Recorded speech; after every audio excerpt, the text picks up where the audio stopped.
Now let's switch gears and take a look at today's business headlines. And for a little help with that, we're going to welcome in accounting professor at Montclair State University, America's accountant, Dan Geltrude. Good morning. Happy Monday. Good morning, Alex.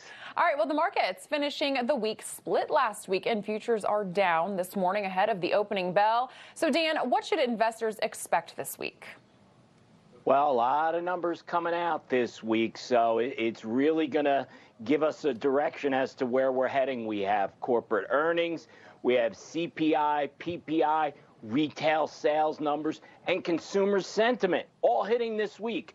So I think as we see those numbers coming out and the direction that they're going in, I think the market is going to react accordingly. So lots to look out for. All right, let's dive into that June jobs report showing the U.S. added 372,000 jobs and unemployment rate stayed at 3.6%. So, Dan, is this a good sign as recession fears continue to mount?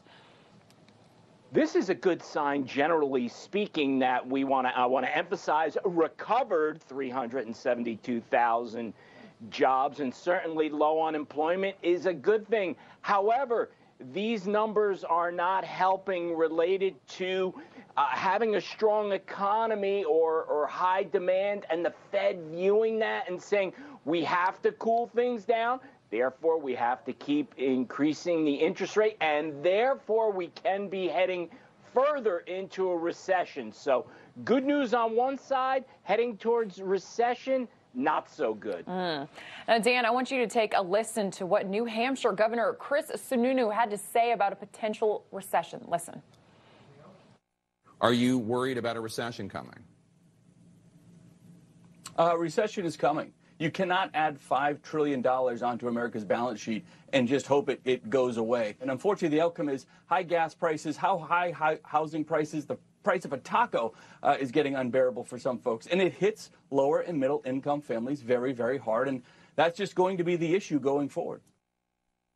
All right, Dan, your thoughts after hearing that? He's not wrong at all. I think us not going into a recession, if we're not already in one, by the way, is pretty high that we're going to be there. And that is because we don't see significant change in any economic or energy policies. Therefore, that's going to put the Fed in a position to have to march ahead, continuing to raise interest rates. And as we know, and we keep saying, those rising interest rates, that may be the solution to curb inflation, but it also leads us down the path into a recession. So I think the governor is really spot on there. All right, well, a little later this week on Wednesday, the Consumer Price Index for June will be released. So what do you expect from that, and how will it affect the markets? Well, I certainly don't expect it's going to be down. If anything, it will be at least the same or slightly up. But again, this is information that is historical, and you can make the argument that it's in the rear view. It's stale. What's going to happen going forward? So we already know that we're in a high inflationary period. What's going to happen in order for us to come out of that? You see, inflation, hyperinflation, for example, goes up very quickly.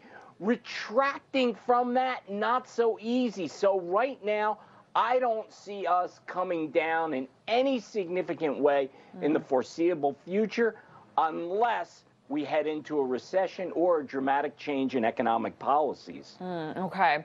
All right, let's switch gears a little bit. Huge news. Elon Musk moving yesterday to terminate his $44 billion Twitter buy. Twitter is actually now hiring a law firm to sue Musk, and shares have now sank ahead of today's opening bell. Dan, how does this play out? What would be business news without discussing Elon Musk at some point? So Elon Musk is completely in control of this situation. And what's happening right now is we're going to see Twitter stock taking a real hit because he's exposing them. He's exposing them because he's saying that they have a significant or material amount of bots, not real Twitter users, and therefore he can pull out of this deal. Now, certainly Twitter doesn't want to lose the deal, hence why they're going to litigate.